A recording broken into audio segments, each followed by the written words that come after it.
Est-ce que tu as pour modèle Jésus-Christ? Je sais que tu vas répondre par oui. Tu as pour modèle Jésus-Christ. Alors, si tu as pour modèle Jésus-Christ, voici ce que notre Seigneur Jésus-Christ a fait. Quand il a commencé son ministère, il a commencé par aller dans la rue. Il est parti dans la rue et il a appelé ses disciples. Il a fait de l'évangélisation. Il les a appelés, toi viens et suis-moi, toi suis-moi, toi suis-moi.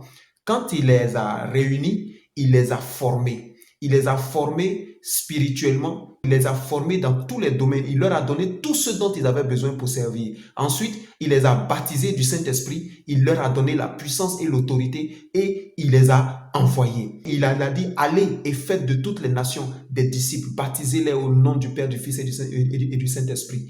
Donc, voici ce que Jésus, en tant que pasteur, a fait. Bien-aimé, si tu as pour modèle Jésus-Christ, voici ce que tu dois faire. Ceux que Dieu t'a donnés en partage, ils ne sont pas là éternellement.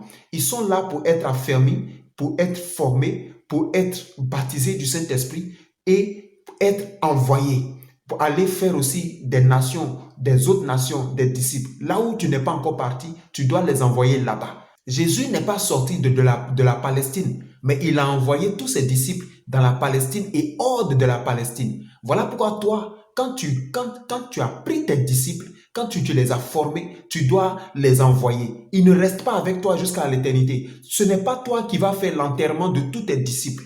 Ce n'est pas selon la volonté de Dieu. Si tu les enterres tous, bien aimés, tu n'es pas dans la volonté de Dieu. Ils ne doivent pas vieillir devant toi. Envoie-les, forme-les et envoie-les. Voici le modèle que Jésus-Christ est. Et si tu es un modèle de Jésus-Christ, voici ce que tu dois faire.